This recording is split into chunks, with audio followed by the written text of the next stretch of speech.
अधूनमधून कोठे ना कोठे अवकाळी पाऊस पडत असला तरी आता पावसाळा संपला आहे.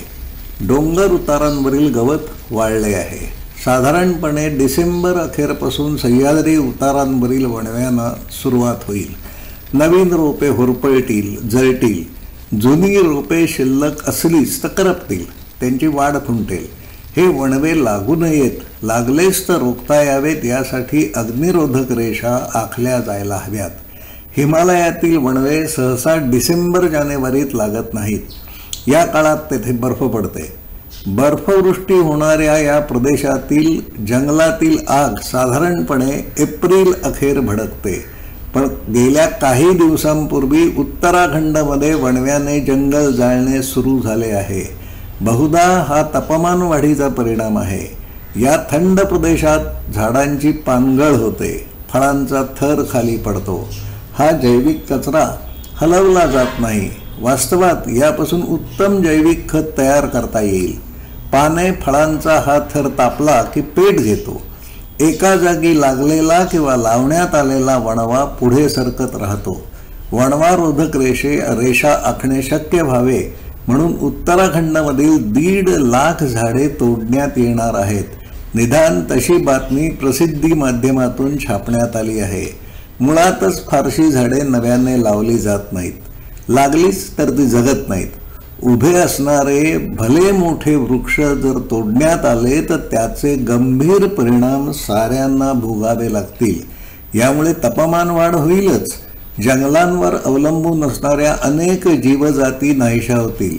पण ही झाडे तोडली गेली तरच वणवारोधक रेषा आखणे शक्य होईल. निदान सरकारी यंत्रणा, जंगल खाते तसा दावा करीत आहे.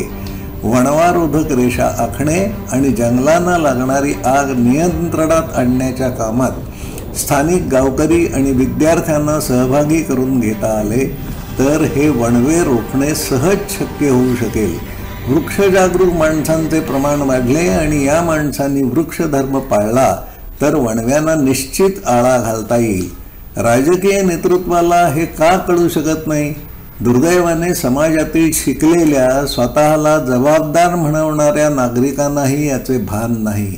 10 झाडांपर्यंत वणवा पोचणार नाही यासाठी जे काही करावे लागेल ते सारे मी करीन. मी सभोवतालचे गवत कापीन, तळात पडलेला जैविक कचरा योग्य जागी हलवीन, शक्य झाल्यास त्याचे खत तयार करीन. या झाडांभोवती वणवारोधक रेषा आखण्याचे काम मी करीन असे म्हणणाऱ्या नागरिकांचे प्रमाण वाढायला हवे. वृक्षधर्माच्या या साध्या नियमाचे पालन करणे सहज शक्य आहे. या कामात मुलांनाही सहभागी करून घेता येईल. वणवारोधक रेषा आखण्याचा थरार काय असतो याचा अनुभव मुलांना मिळायला हवा. अग्निरोधक रेषा आखण्याचा उपक्रम एखाद्या सणासारखा साजरा करता येईल. काळाबरोबर नवीन सण निर्माण होणे महत्त्वाचे आहे. कशेडी माथ्यावरील प्रकल्पात वणवे रोखण्यासाठी काय करावे लागते याची प्रात्यक्षिके दाखवली जातात. माणसांनी या उपक्रमात सहभागी व्हावे यासाठीचे प्रयत्न केले जातात. वणवारोधक रेषा आखण्याचे काम सह्याद्रीत सर्वत्र व्हायला हवे आहे. या कामात सहभागी व्हायला आपण तयार आहात का? अधिक माहितीसाठी संपर्क साधा ही विनंती आहे. धन्यवाद. की बार 400 नहीं बल्कि 900 से ज्यादा फॉरेस्ट फायर इंसिडेंट्स रिपोर्ट हुए हैं और शायद शहरों में बैठे हम लोगों को इस आग की भनक तक नहीं. जिसे हम देवभूमि कहते हैं उसी उत्तराखंड को हम इंसानों ने बर्बाद कर दिया है. उत्तराखंड के जंगलों में लगी आग गढ़वाल, कुमाऊं, नैनीताल, टेहरी, पौरी और कई रीजन्स में फैली हुई है.